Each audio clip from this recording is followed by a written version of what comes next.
Good morning. Finally, some sunshine. I'm excited. So we've been talking about sedimentation. We did an example where you were given a particle size and density for a particular particle, and we calculated the time that it would take for the particle to settle from the top of the water level during backwashing down to the gravel support. In sedimentation, what we really want is the percent removal. So we're looking at removing particulates in the sediment, in the basin where we have quiescent flow. Unfortunately, wastewaters don't have a single sized particle. They have a large variation in particle size, and we need to be able to describe or predict the removals of that suspension of particles. So that usually requires some sort of analysis, typically with a settling column. Typically, it's an experimental process. So we have batch settling columns where samples are drawn at various times and depths, solid concentrations are determined, and then we can draw a graph that looks like this, where what we're plotting is the fraction of particles with less than the stated velocity. So we're looking at settling velocity versus the settling velocity of those particles. We're going to go through an example. We will have a particle size distribution. When we can also, if we do have a particle size distribution and we know the density of these particles, then we can predict the removal efficiency with a similar method. So we have a situation here where we have a particle size distribution. So we've done a sieve analysis. Before I continue, I've got a video on doing sieve analysis. We'll talk about sieve analysis now. We'll talk about sieve analysis again in filtration hydraulics. Now, I know those of you that are civil, that have taken 312 and 337, you do a sieve analysis in those labs. Would it be helpful to look at that video just to give you a sense of what a sieve analysis is? We've got a video on YouTube. I'm not going to go through the whole video. I'll send you a link, but at least you get some sense of what we're talking about with a sieve analysis. So what you see here are sieves. We'll look at another video in just a bit. With an opening required by the test method specifications. Today, we're using a Gilson 8-inch ASTM E11 stainless steel compliance grade test sieve. Place the sieve onto a sieve pan. Now, place the clean, dry test sample into the sieve. While holding the sieve and pan together in both hands, sieve the material in a gentle circular motion. Still holding the sieve and pan within your hands, use your hands to repetitively tap on the side of the sieve to prevent sample blinding. Continue sieving so that not more than 1% by weight of material passes through the sieve during 1 minute of sieving action. The 1% by and to determine the compliance of particle size distribution so that all particles have the opportunity to reach the sieve openings a number of times during sieving operations. For this demonstration, the bulk sample has already been reduced to an amount suitable for testing using the applicable procedures described in ASTM C702. The procedure for standard test method for sieve analysis of fine and coarse aggregates, we first dry the test sample in an oven at a constant temperature of 110 degrees Celsius. Measure on a balance or scale the tare weight or unladen weight of your sample container or pan. Now place the test sample into the sample container and measure its gross weight. Next, Select test sieves with suitable openings to furnish enough information required by the specifications covering the material being tested. Nest the sieves in order of decreasing size openings from top to bottom. Today, we're using Gilson 8-inch ASTM E11 stainless steel compliance grade test sieves. Place the sieve stack onto a sieve pan. Now place the test sample onto the top sieve and then cap the sieve stack with a sieve cover. Agitate the sieves by means of a mechanical sieving apparatus for a sufficient period of time so that not more than 1% by mass of the material retained on any individual sieve will pass that sieve during 1 minute of continuous sieving. I can allow this to continue, but hopefully that gives you a sense. So basically you have these series of sieves in decreasing size. So what you're doing is you're fractionating the material based on size, and you're just using the sieves to accomplish that. So we'll use the same sort of results, and as I mentioned here, and we'll use it in when we look at filter hydraulics. So what we have is we had a suspension. This, as specified here, is a suspension of particles to be removed in a grit chamber. So what would have been done is to have gone through that same process, drying the samples and then going through and sieving the samples through a series of sieves. So, and then what we obtained from that analysis is a table of sieve size, so mesh size for the sieve, the opening size for that sieve, and then the cumulative weight of fraction passing. So what this tells you is that 3% of this sample was smaller than 0.053 millimeters.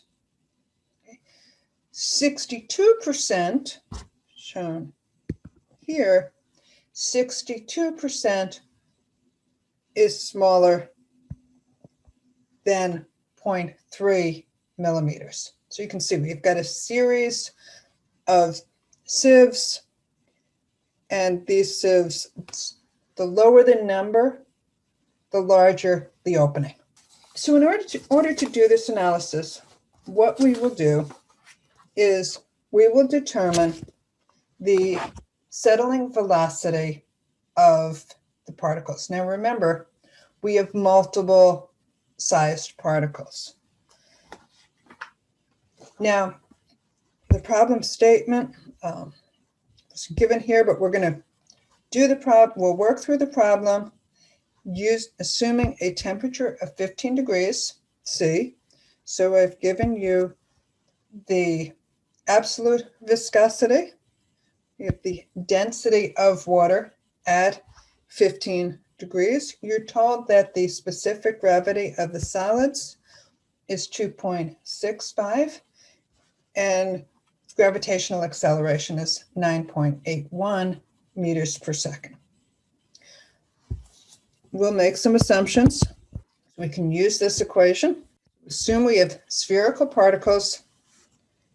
We have laminar flow.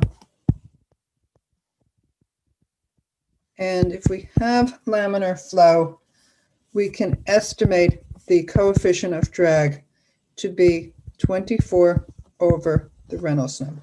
So what we can then do is we'll simply use the equation for the terminal settling velocity. So we have 9.81 meters per second squared times 2.65 times the density. So that's the density of the particles minus the density of the water times the diameter of the particles. Now remember, the particle size was given in millimeters.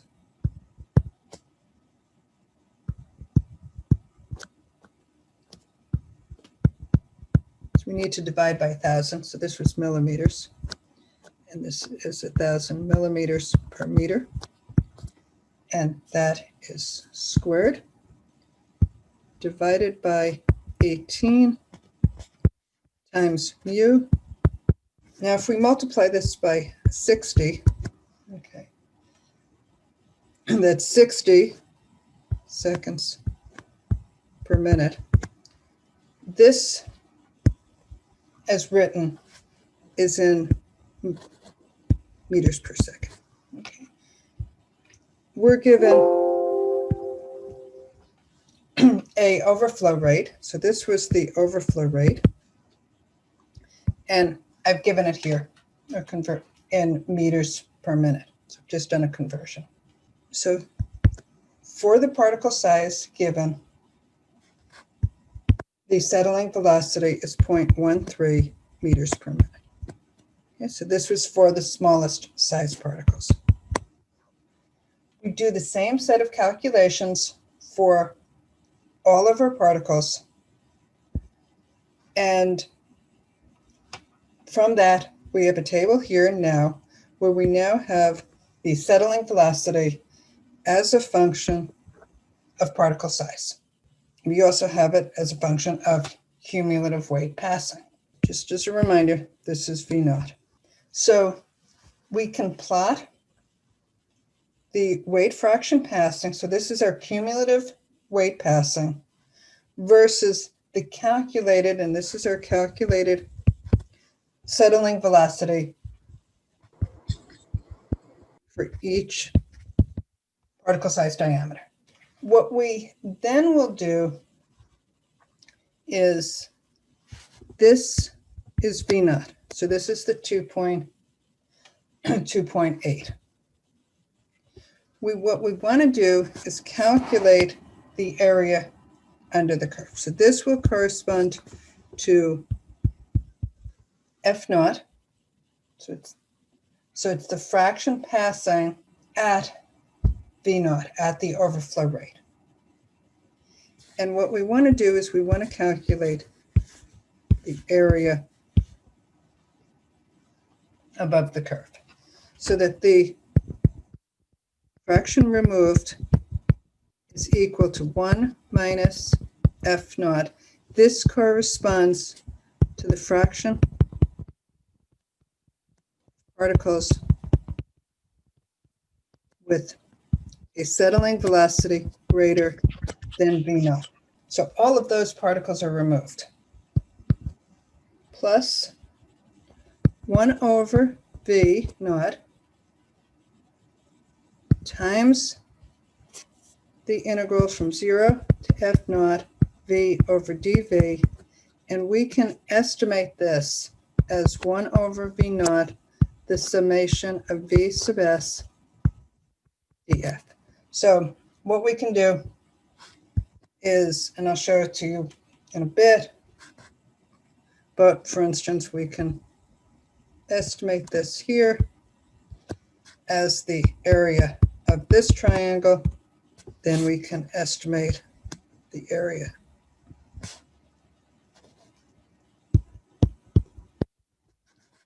of this area here.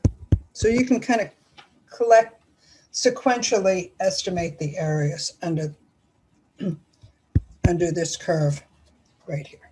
And if we do that, this corresponds to 1 minus 0.53. So this is about 0.53 plus, and I've calculated the area above this, well, above this curve in this region here, and that is 0.49 over 2.8. So that is 0.645 or 64.5%. So what this is doing, this is estimating that for this given particle size fraction, we would remove roughly 64% of the particles in this grit chamber at this particular overflow rate. If we change the overflow rate, then we'd remove more particles. If we reduce the overflow rate, we would remove fewer particles. Now, if you recall on Friday, we talked about iterating on these solutions. So we talked about calculating the Reynolds number to determine if we're in a laminar flow region. And what you see is that at the higher particle sizes, our flow regime is in the transitional region. So all I've done is I've used this equation here, okay, to calculate the Reynolds number. So I've substituted in for using the terminal settling velocity. So I would have here, for the first, I would have used the diameter of the particle. So the diameter was 0.053. I need to divide by 1,000 again. I'll multiply that by the terminal settling velocity. Now I need the terminal settling velocity in meters per second. So I'm going to divide by, this was meters per minute. And then I will divide that by the kinematic viscosity, which is, didn't give the we'll use this equation. So times the density of water divided by mu, the viscosity, and that would give us this Reynolds number. So this is equal to 0.1. So that's this Reynolds number. The next thing I want to do is use that Reynolds number to calculate the coefficient of drag. So I'm just substituting in R here, using the expanded equation for Reynolds number, and then I will use that here to use I'll use the more general equation to calculate the settling velocity, which I have here. Does that make sense? So I've estimated the settling velocity, and we will use the exact same procedure in filtration hydraulics. So you're estimating a settling velocity. You're using that settling velocity to calculate R. You're then using the R to calculate the coefficient of drag, and then you're using that coefficient of drag to calculate a new settling velocity. So we should iterate on each of the particle sizes? Exactly what I did. Yep. So I have an Excel spreadsheet.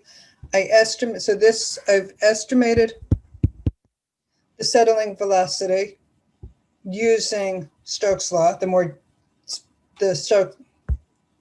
so I've used this version of Stokes' law first to estimate the settling velocity. I then use that settling velocity to calculate the Reynolds number, use the Reynolds number to calculate the coefficient of drag, use the new coefficient of drag to calculate, or use that coefficient of drag to calculate a new settling velocity using the more general form of Stokes' law. Okay. So I'm iterating on a solution on the settling velocity. So how many times should we go through that? Like how many iterations? You'll see in a second. Okay. So what I've done here is I've plotted this first iteration. I should have plotted the original data, but I didn't. So this is the first iteration here. I can then do the exact same thing here. And I actually used a spreadsheet to do this, but it helped me to think about what I was calculating with the spreadsheet to calculate the settling velocity.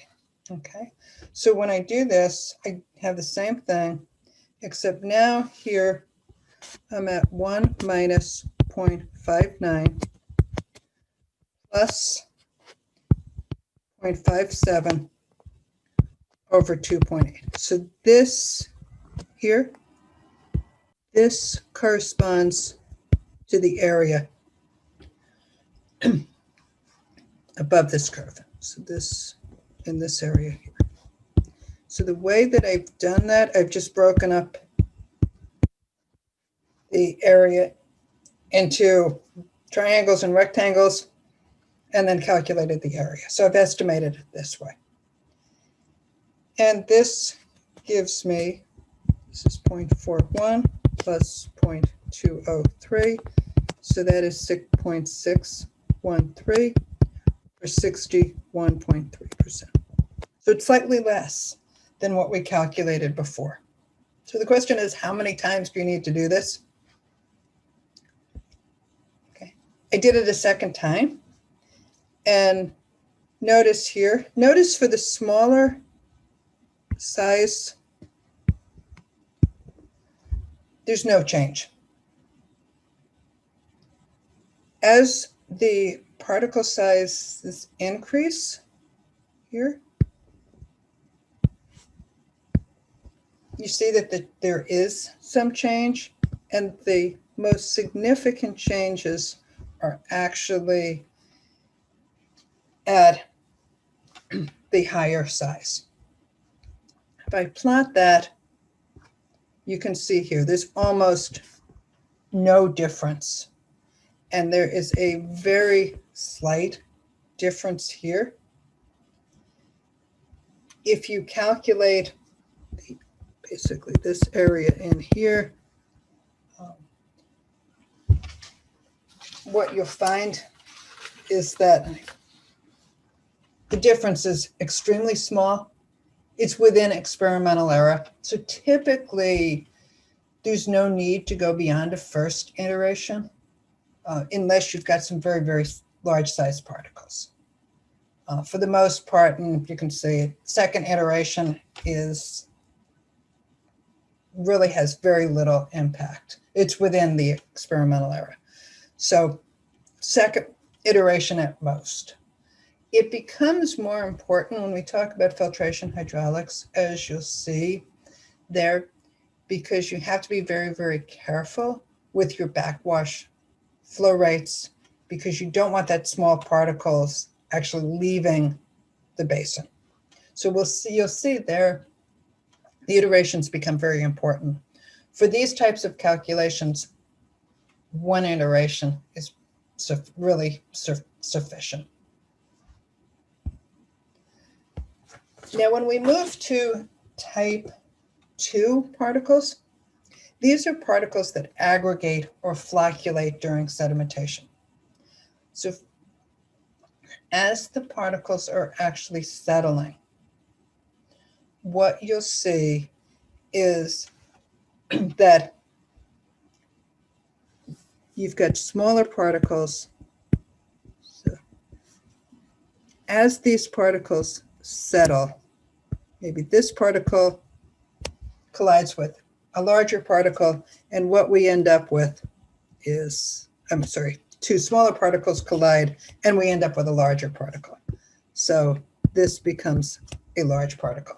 So what you get flocculation during sedimentation. Now this can occur after you've added alum. It can occur with lime coagulation. It can occur during wastewater treatment, during primary sedimentation. It can occur in settling tanks after trickling filter treatment, or in secondary clarifiers. So here, there is no theory that we can use to estimate. So we're entirely relying on experimental procedures. And before I continue, there's one thing that I do want to go back and mention with all of this procedure. This procedure is only for rectangular or horizontal sedimentation basins. If you may recall, when we talked about upflow clarifiers, because your liquid flow, your flow of your liquid or your water is upwards, and the flow and the particles are settling down. So these are your particles. Your particles are actually moving in the opposite direction of the water flow. So because of that, if the terminal settling velocity is greater or equal to the overflow rate, then 100% of particles will remain in the tank, which means that they're removed. If the overflow rate is less than if the terminal settling velocity is less than the overflow rate, then your particles will get carried out with the water and they are not removed. So this is no removal. This is 100% removal. And when we mean removal, we're looking at removal from the water. So they're going to end up as sludge in the tank. So this procedure that we just went through here is only for rectangular or horizontal sedimentation. Okay, it's not for upflow clarifiers.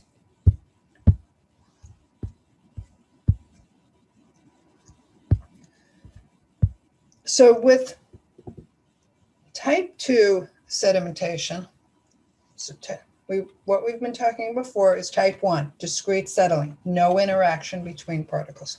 With type 2 sedimentation, as I mentioned, there's no good theory. So here, what you need to do is you absolutely have to do testing. So what's typically done is that you have a large column like this. The height of the column here needs to be at least as high or deep as your sedimentation basin. So this height here has to be at least, well, it has to be greater than or equal to the depth of the sedimentation basin. Now, you don't know what the sedimentation basin depth is yet. So it's really based on what your predicted depth would be. And that's, for the most part, based on convention. So these are extremely deep. And then what happens is you've got sampling ports along the side. And you can collect samples with time and depth. And then, so we'll use that information then to design the basins. Now, I mentioned that we can get flocculation, okay? And the reason we get this flocculation is that we have differences in settling velocity. So that means that because of that, you've got some particles that are settling more slowly. So our smaller particles will settle more slowly.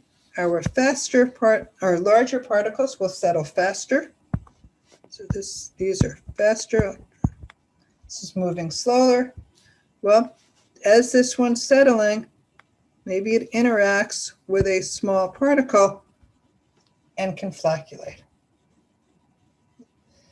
The other thing, we have velocity gradients, and those velocity gradients can also result in particles interacting with another particle and then flocculating.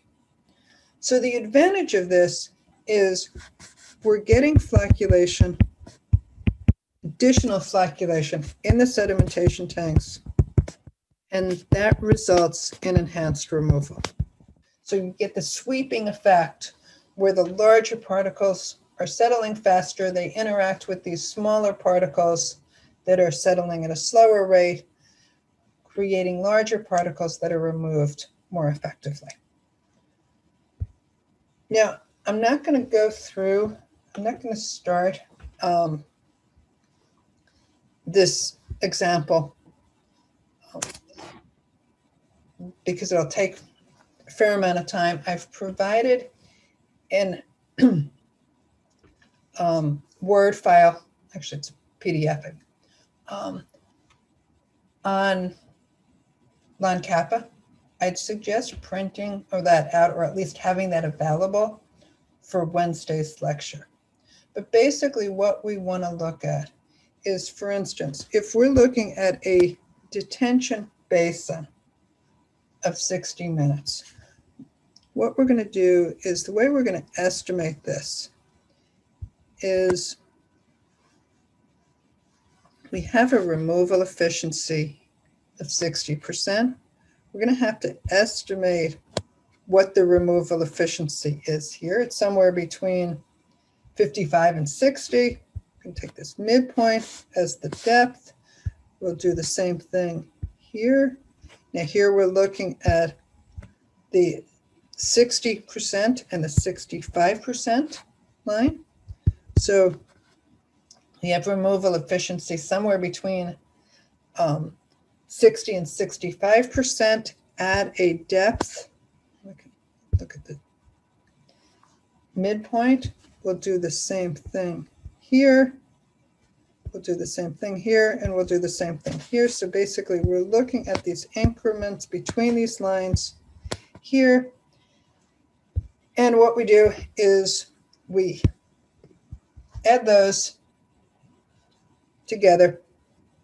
And it's all based on the fact that the overflow rate is equal to, and we showed this before, for a rectangular basin, the height divided by the detention time. Okay.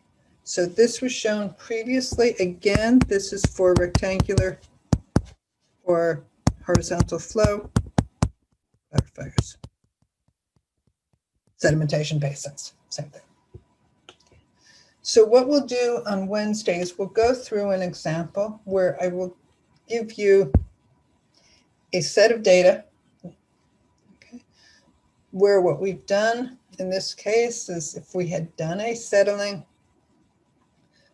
tank, we have an initial solids concentration. We determine the detention time and the overflow rate. Okay. Or what we want to determine is the detention time and the overflow rate. And we've set this that we want 60% removal of suspended solids. That's a typical level of suspended solids that are removed in a primary tank in a wastewater treatment plant.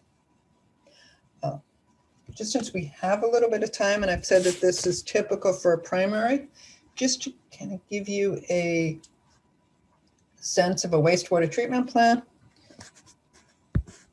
So this is our sewage. This is a municipal plant.